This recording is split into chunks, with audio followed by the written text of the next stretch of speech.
Karibu katika tafakari yetu ya siku hii ya leo. Tafakari yetu inahusu nyakati mbalimbali za mwanadamu, nyakati mbalimbali ya maisha ya mwanadamu. Ndugu zangu, katika maisha ya mwanadamu anapitia katika nyakati tofauti tofauti, ambazo hizo nyakati zinamfanya awe imara, mwenye uwezo wa kufikiria, kufanya maamuzi. Ukirejea katika Mhubiri anasema kwamba mwanadamu anapitia nyakati tofauti tofauti katika majira ya kila jambo duniani, wakati wa kuishi, wakati wa kufa, wakati wa kupanda, wakati wa kuvuna. Ndugu zangu, nyakati hizi zote ni lazima kutokea katika maisha ya mwanadamu.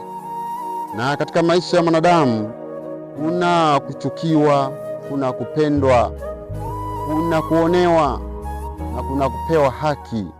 Nyakati zote hizi zinamkuta mwanadamu ili awe mkomavu kiakili, kimwili na kiroho.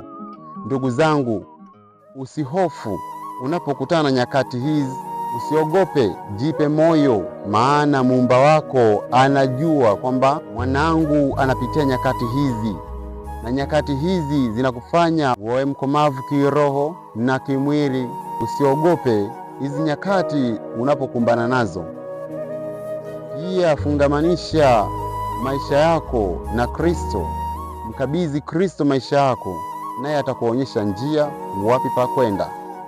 Nyakati hizi zinakuta watu mbalimbali, mimi na wewe, zinatukuta katika wakati tofauti tofauti, tukiwa katika kupendwa, katika kuchukiwa. Wewe ndugu yangu, usiogope. Hizo ni nyakati zinazokufanya uwe imara. Kumbuka Bwana yetu Yesu Kristo alipitia pia naye katika nyakati mbalimbali. Alidharauliwa, alitukanwa, alipendwa, alishangiliwa, na pia alikutana na mengi zaidi ya hayo. Ndugu yangu, wewe sio wa kwanza kukutana na mambo hayo. Kristo yeye ndiye anayejua maisha yako, na pia muombe Roho Mtakatifu. Yeye ni msaidizi wetu katika maisha yetu na katika shughuli zetu. Yeye ndiye anayetusaidia na kutuombea msamaha kwa Mungu.